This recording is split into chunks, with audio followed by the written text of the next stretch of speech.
don't know if you can see it. It's almost camouflaged. I think I barely saw it. Look at that. That is a nice shiny dime. And I barely saw it. It was camouflaged. And there it is. Fuel's up over $4 a gallon now. It just raised a dime today.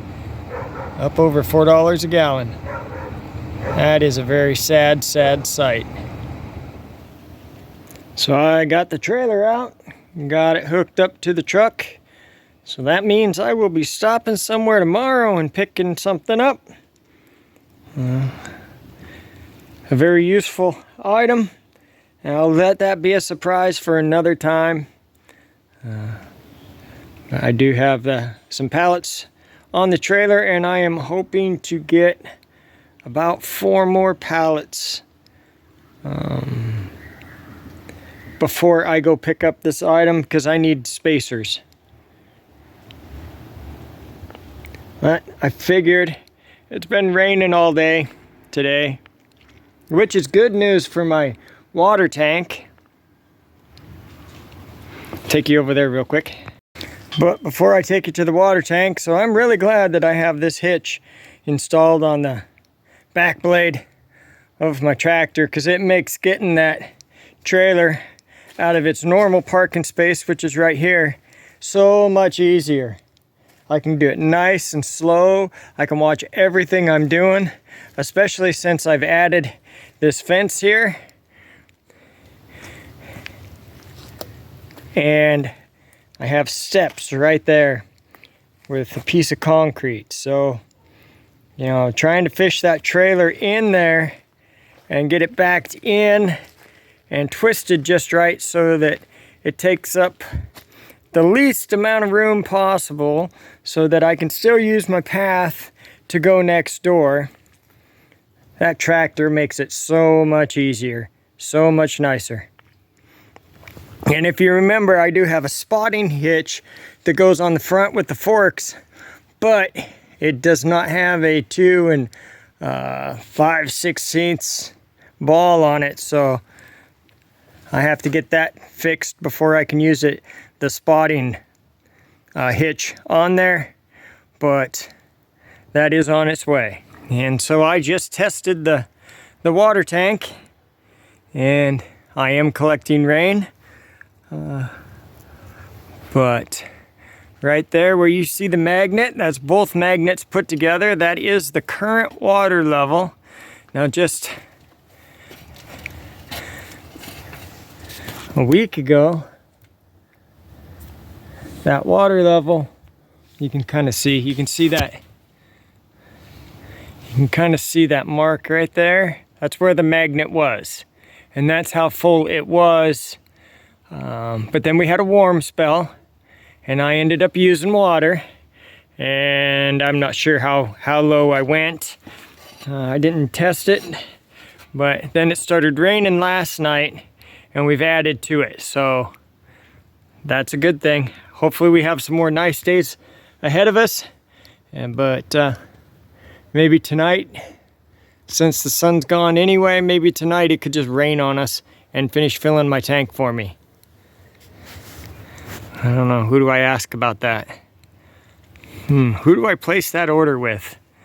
I do believe I will be praying about that tonight, huh? That's always a good thing to pray for. A little more rain and then sunshine to make my plants grow. One thing about it, my rhubarb plant is huge. Look at that thing. That is very nice, and lots of rhubarb down in there. I do believe that plant needs to get relocated and split in about 3 or 4 different pieces. That is something for next spring. All right, I'm gonna give you a little bit of a garden tour. So, most of it is just kind of playing around this year. We're not really going at it full force, but we planted more than we had originally intended to plant. But we got some zucchini in here that's growing. Some more zucchini there. Bok choy along that edge. And the zucchini's getting just a little bit too much water, but there's nothing we can do about it when it's the rain. Romaine lettuce is coming up nice. Starting to pop up. We had a little bit of a fight with that this year to get it started, but now that it's growing, well, hopefully the sun will pop out and help it grow some more. We got some more romaine. We planted along this whole backside here. Kara did. Kara planted along this whole backside with romaine, and we have a few that popped up, but not as good as we've had in the past. And then she did some more around the outside there. And then another zucchini plant right in the middle. These were from last year. These were just volunteer plants. The garlic. And I had 5 of them. Keone popped 2 of them out of the soil. And so they're gone. Not sure what she gets out of that, but she likes to just pick them out of the soil. And then we just left the dandelions grow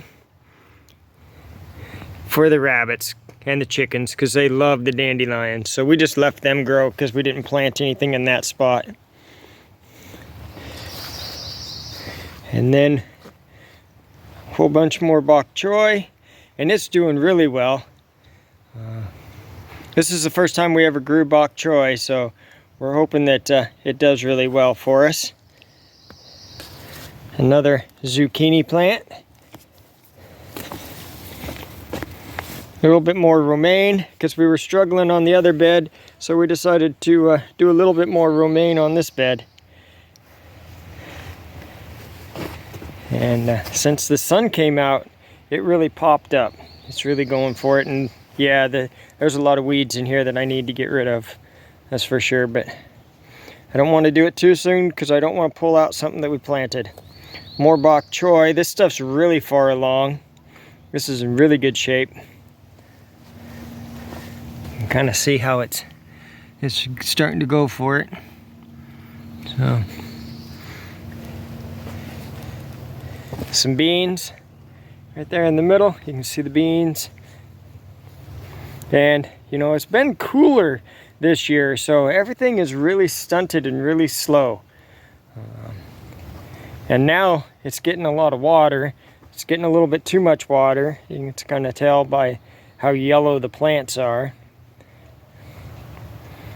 But that's just what you do. What are you going to do about it?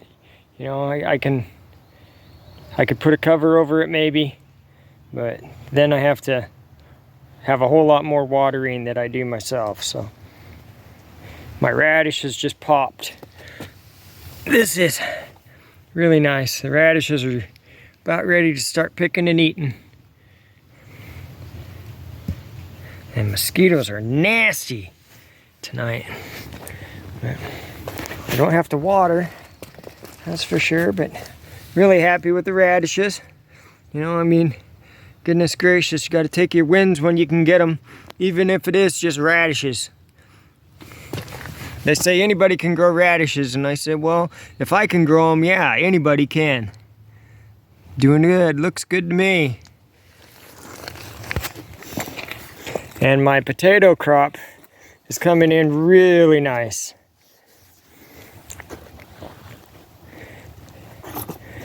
Those are all potatoes, and they're every day they double in size. It's about time I need to get them hilled up, because they're doubling. They're just growing so fast now. That nice weather they popped. It just took a couple of days of really nice weather, and they just took off. And then here's some more potatoes that I planted.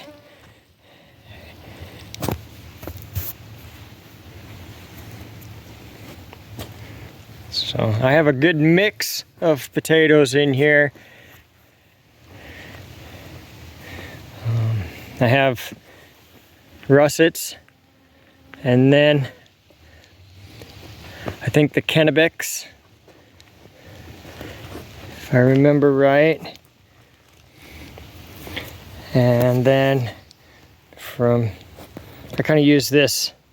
It doesn't give me the label. It's just a break straight across, and that way to that marker, they're all the same potatoes. From here down, that's the russets. And I didn't have very many russet seeds. From here, I believe it was the Kennebecs. And then from here up, Yukon Golds to the edge. And then these are potatoes that I got from the grocery store, which are going to be Yukon Golds. And I believe it's from here up, Yukon Golds, and from here down are red potatoes, because I had a lot more red potatoes that I got from the store than anything else. And I do have notes written down inside exactly what they are, but I'm just going off of memory for this right now. I won't really know unless I go look at my notes or when it's time to harvest. And more than likely, I won't look at my notes until I'm ready to write more notes at the end of my year. Like how much did it rain? How often, just general information. Like it rained a lot this year, or it was really a dry year. Those are notes that I make for myself. Just real general notes, nothing real detailed. I know the more detailed you get, the better it is, but because every year is different, and I am not one that wants to just sit down and write a whole lot. I do not want to write a book, and I definitely don't want to read a book before I start planting the next time. I want it to be real general, real basic, so I can read it real quick and get on with my gardening. But I say you should do what you want to do for your garden. Make your notes as detailed as you would like. But definitely my recommendation is keep notes, because you will not remember from year to year. And after about 4 years of doing gardening, everything will start running together anyway if you don't take notes. Kara was a big proponent of taking notes, and she taught me well to make sure that I take notes. I am happy with the radishes, and I'll show you in my other experiment. I can't really say it's a win. I don't think it's a fail, but it's not a win. If you remember right, this is where I laid the raspberry bushes down, and I don't really see a whole lot popping up. Maybe one right there. Go down there and see. Yeah, that's potentially a raspberry bush maybe popping up there. Mosquitoes are really bad. They're biting my hands. Maybe there. They're just maybe really slow. No, I won't say it's a fail. That's a raspberry there. But it's definitely not the win that I was hoping for either, until you get to this point. And right there is where, I don't know what's different about this one little spot, but holy cow, they definitely did good there. I got two clumps, and then I got a clump of grass as well. They did good right there. But from there, they'll just spread out anyway. I'm not too worried about it. All of the ones that didn't make it. I just know that they will spread out. I'll have more raspberries than I know what to do with. And I need to move this wood out of the way anyway. And then that is a baby currant bush that I planted, and I'm hoping that it takes off as well. I'd like to have more currants in my garden area. So we started out with like 3 currant bushes on our property, and we we brought them in. They were given to us, and with the birds and everything grabbing the currants, because we just let them go the first few years. We just let them go and we didn't collect the currants or anything off of them. And with the birds eating them, just the wild birds around, now everywhere on my property, I see them all the time. And Marissa's the best. She can find them like that. She's the best at finding them. Well, there's a currant bush, there's a currant bush, there's a currant bush. And so it's really cool that they're here on the property now. And I'd just like to have a string of them along, along that fence line. Maybe I'll flip my camera around so you can actually see. So raspberries along that fence line right there, and all that junk, I still got to get rid of it and burn some more wood and stuff. So I'm working on it. It's just a slow process for me. I do not do huge burn piles. I just do a campfire size fire and burn a little bit at a time. And then right up this edge on this fence, I would like to have currant bushes right along there. And then I can get rid of all this junk. And then this junk is here specifically to keep Keone out of what's left of the garlic. So yeah, it looks a little bit tacky, but my other option was to get chicken wire and run it along there, and I don't want to do that until I have the fence in its permanent location. Right now it still kind of floats around a little bit, and it's not anchored or anything. So it's semi-permanent. And in Alaska, that means it's permanent. At least in my way of doing things, I usually say, oh, this is just temporary, and it becomes semi-permanent. So, but we're doing good. Happy with the garden. It's getting better. We could just get a little bit warmer weather, we'd be doing a whole lot better.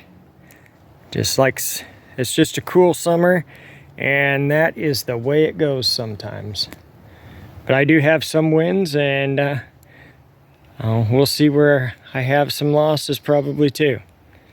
Man, I tell you, we're into the aggressive mosquitoes now. They're drilling for blood before they even land on you. They're already drilling. And they're fast. They're just... So you got to be even faster. I don't use any of the sprays and the chemicals and stuff. But I do like to smack them. I like to squish them. And I like to say every time I kill a mosquito, 10,000 of them died because they can't have babies. It makes me feel better about it somehow. And I know I have one viewer that's going to be really upset that I don't have any cucumbers. I'm sorry. I don't have a greenhouse. And up here, if you don't have a greenhouse, more than likely the cucumbers aren't going to do any good. I've only had luck one year with tomatoes that weren't growing in a greenhouse. And so I didn't even plant or bother messing with cucumbers or tomatoes. This year, hopefully, fingers crossed, I get my greenhouse built this year, and next year I'll definitely have cucumbers planned and in the works, because that's one of the things that I enjoy growing. Plus I like to make pickles out of them. So other than that, I'm gonna quit yakking. Thank you for watching this edition of Not So Remote Alaska. And until next time, may God bless and keep each and every one of you. And with that, I am out. Got him.